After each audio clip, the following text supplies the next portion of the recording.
Hai, apa khabar semua? Cikgu doakan semuanya dalam keadaan sehat dan sudah bersedia untuk memulakan kelas PDPR kita pada kali ini.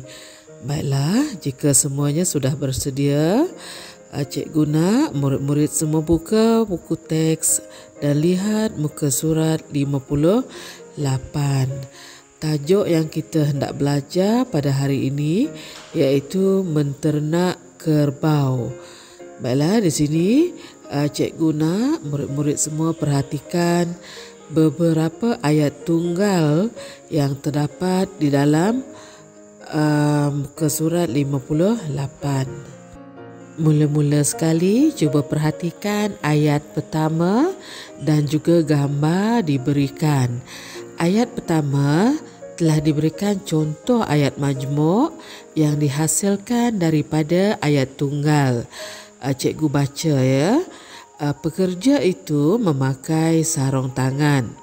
Ayat yang kedua, tangan pekerja itu tidak cedera. Manakala kata hubung diberikan di dalam gambar iaitu supaya. Sekarang kita tengok ayat majmuk iaitu pekerja itu memakai sarung tangan supaya tangannya tidak cedera. Sekarang kita perhatikan gambar kedua. Kata hubung diberikan iaitu dengan. Manakala dua ayat tunggal, yang pertama iaitu pekerja itu menukul tiang pagar. Ayat yang kedua, pekerja itu menggunakan penukul. Sekarang kita gabungkan ayat ini supaya menjadi ayat majmuk yang berbunyi pekerja itu menukul tiang pagar dengan menggunakan penukul. Gambar ketiga, perkataan diberikan iaitu lalu. Manakala ayat pertama, bapa Hasan mengumpulkan kerbau. Ayat kedua, bapa Hasan menarik kerbau tersebut ke dalam kandang. Sekarang ayat majmuk, bapa Hasan mengumpulkan kerbau lalu menarik kerbau tersebut ke dalam kandang. Gambar keempat pula, perkataan diberikan iaitu untuk. Manakala dua ayat tunggal, ayat yang pertama iaitu bapa Hasan berjumpa peraih. Ayat kedua, bapa Hasan menjual kerbau. Sekarang kita jadikan dua ayat ini menjadi ayat majmuk yang berbunyi bapa Hasan berjumpa peraih untuk menjual kerbau. Seterusnya, gambar terakhir, perkataan diberikan iaitu kerana. Dua ayat pula, bapa Hasan ke bank. Ayat kedua, bapa Hasan hendak menyimpan wang.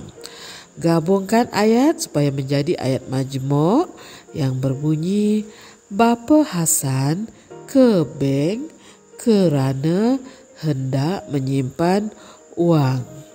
Baiklah, demikian tadi kita telah membina ayat majmuk berdasarkan gambar dan juga ayat tunggal diberikan.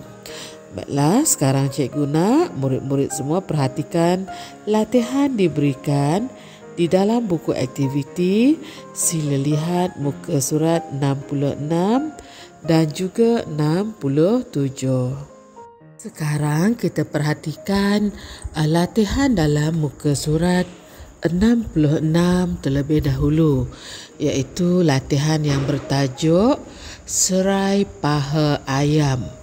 Sekarang kita nak bina ayat majmuk berdasarkan gambar dan juga perkataan diberikan di situ.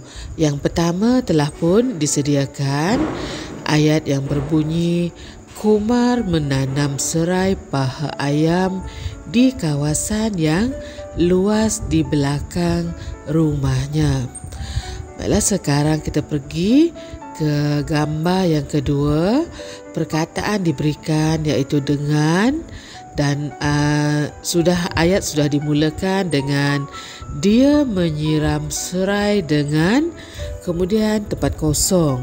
Jadi kita kena sambung ayat tersebut. Di sini cikgu telah berikan contoh.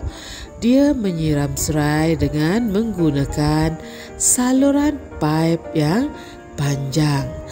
Okey, baiklah. Sekarang kita tengok gambar seterusnya. Perkataan diberikan iaitu supaya. Contoh ayat yang cikgu berikan di sini. Kumar membubuh baja kompos supaya serainya subur. Dan seterusnya, gambar terakhir, perkataan kerana. Contoh ayat cikgu berikan di sini iaitu serai itu subur kerana dijaga dengan baiknya.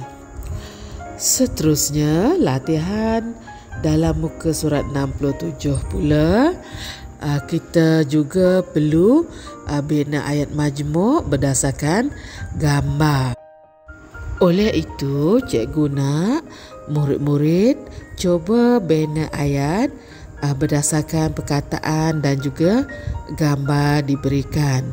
Di sini, cikgu telah berikan contoh sebagai panduan. Walau bagaimanapun, murid-murid digalakkan cuba membina sendiri ayat majmuk menggunakan perkataan dan juga gambar tersebut. Baiklah, cikgu rasa setakat ini dahulu penerangan cikgu pada kali ini.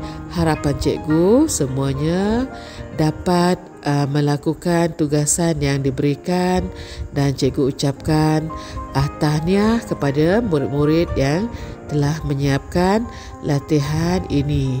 Sekian dahulu untuk kali ini. Terima kasih.